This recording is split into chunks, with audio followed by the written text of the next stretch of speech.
Imagine waking up in the middle of the night to a sound in the kitchen. Now, if this were your home, who would the culprit be? The dog? Maybe an intruder? Maybe a 3-year-old looking for a glass of water. And I walked in and I saw her in her little pink cotton nightgown.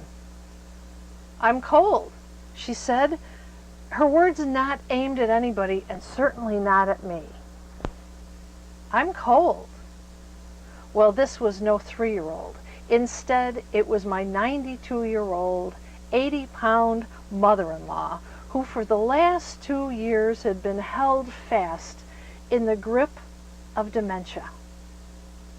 And as I looked at this woman who could only offer up a few whispers of her former self, she looked at me, really looked at me, and then her whole demeanor changed.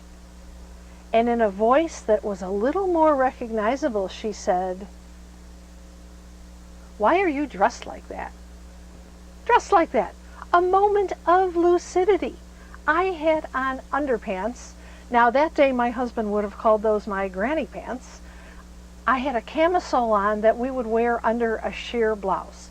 You see, what had happened was we were called to my in-laws' house for an emergency that afternoon with my father-in-law. He had become hospitalized and somebody had to stay overnight with his wife. We were unprepared. No toothbrush, no pajamas, no change of clothes. Now, I don't know what your preferred attire is for sleeping, whether it be a nightshirt or a nightgown or perhaps sleeping naked, but there's probably some universal rule that says you don't run around your mother-in-law's house naked. So here we were. I took her back to bed and I realized this was one of her best days. We'd had our worst days with her, some that were almost fatal worst days, like the time at the lake house when she decided to wander. Now that's called exit-seeking behavior. She wandered down the back lawn to the lake, and what saved her was falling into the ditch. The ditch saved her life because she couldn't get out of the ditch. I've been a caregiver for not one, but 2 sets of elderly parents. My mother had Alzheimer's disease for 8 years. Her mother had it for 10. That's my grandmother. We've all been in each other's shoes. There are no typical days as a caregiver, and no 2 families are alike.